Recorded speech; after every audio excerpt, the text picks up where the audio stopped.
Merhabalar, ben Huri. Huri Tek Mutfak'ta mutfağıma hoş geldiniz. Susuz, tuzsuz yapraktan yaprak sarması nasıl yapılır onun tarifini vermek istiyorum.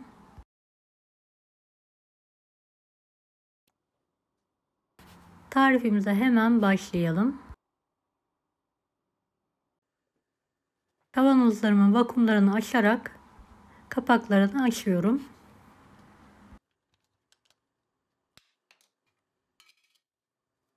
Evet, gördüğünüz gibi susuz ve tuzsuz bir şekilde yapraklarımı saklamıştım daha önceden.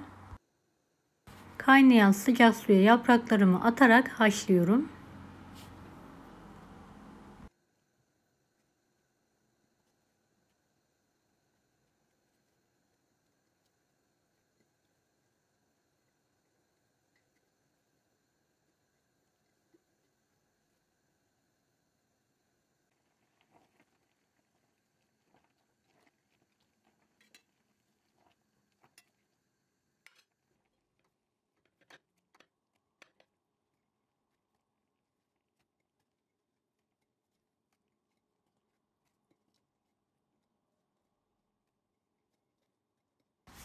Yapraklar yumuşayana kadar haşlama işlemine devam edelim.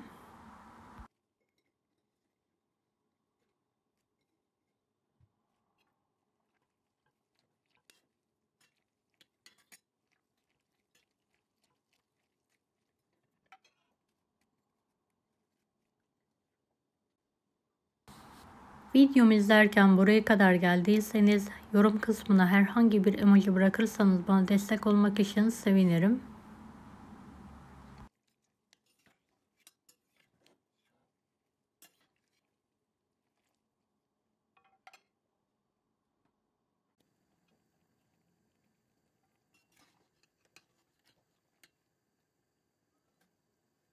Yumuşayan yaprakları soğuması için bir tepsiye alıyorum.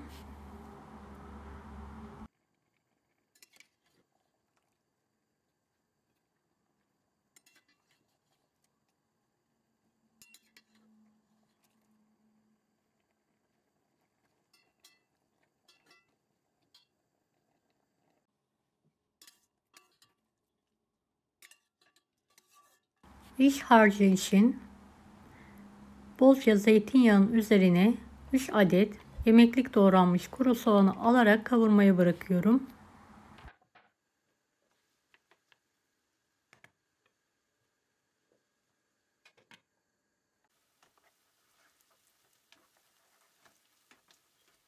Bir su bardağı pirinç, yarım su bardağı yıkanmış bulguru soğanlarla birlikte topak alana kadar kavuruyorum. 1,5 tatlı kaşığı tuz,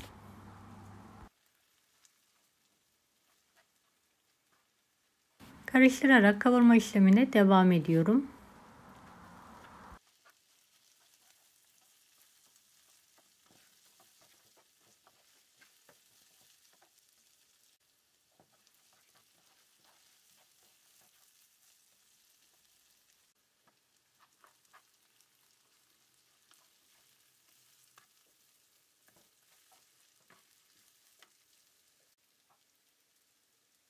Yarım su bardağı soğuk su, hızlıca karıştıralım. Suyu çekince altını ve kapağını kapatarak demlenmeye bırakalım.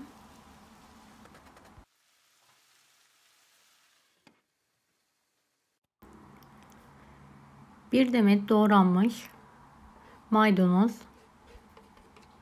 varsa taze nane de ekleyebilirsiniz. Kuru nane, pul biber, karabiber, damak tadınıza göre baharatlar ekleyebilirsiniz. Tüm malzemeyi karıştırıyorum.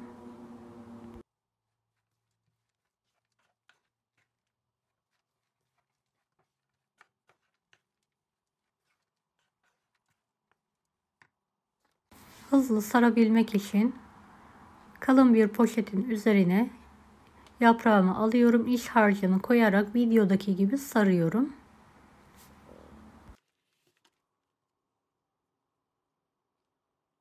Bu şekilde yapraklar daha muntazam ve hızlı bir şekilde sarılıyor. Dilediğiniz şekilde de sarabilirsiniz.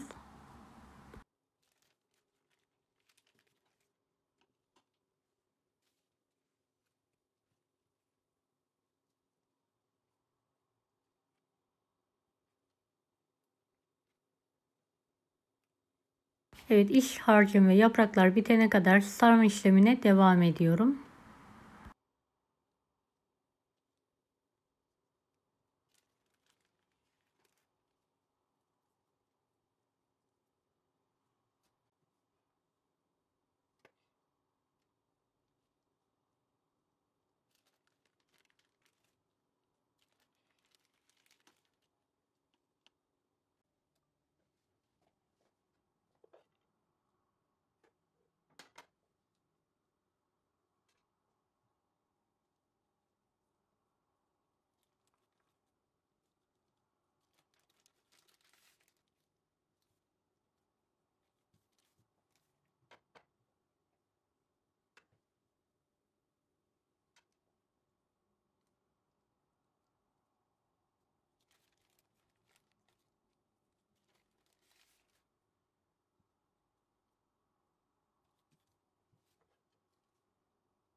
Evet, iç harcım bitene kadar hepsini sardım.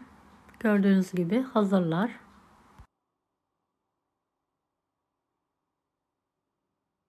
Fazla yaprakları da tencerenin altına dizdim. Tam orta kısmına kemikli küçük bir et parçası koyuyorum. Etrafına da sarmaları diziyorum.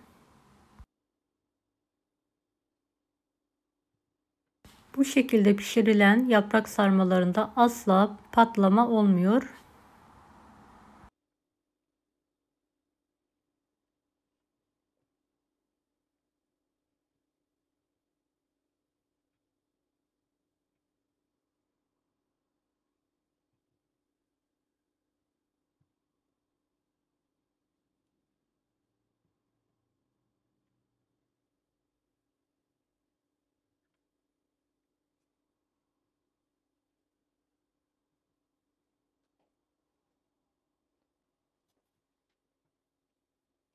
Son yaprak sarmalarımı da tencerenin üzerine alıyorum. 1,5 tatlı kaşığı tuz serpiyorum. Yarıdan hafif az olacak şekilde soğuk su gezdiriyorum.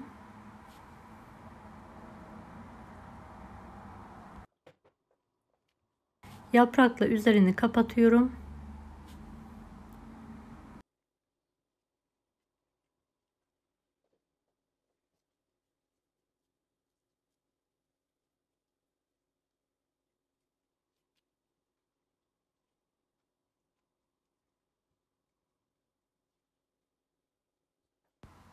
Kapağını kapatarak ilk aşamada yüksek, daha sonra kısık ateşte kaynamaya bırakıyorum.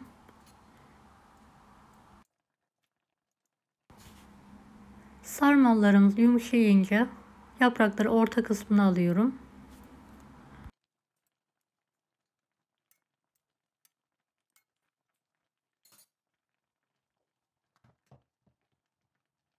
Üzerine bolca zeytinyağı gezdiriyorum. Kapağını kapatarak pişirme işlemini devam ediyorum.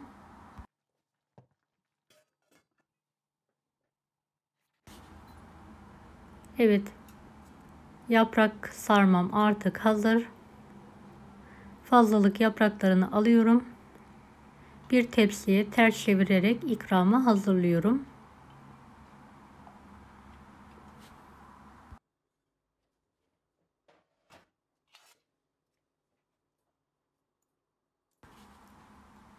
Sıcak sıcak yemenizi tavsiye ederim.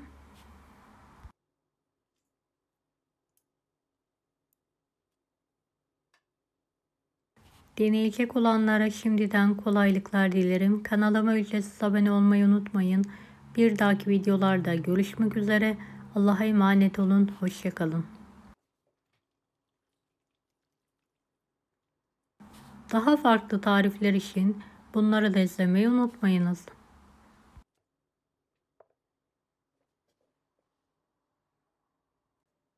Afiyet şifa olsun herkese.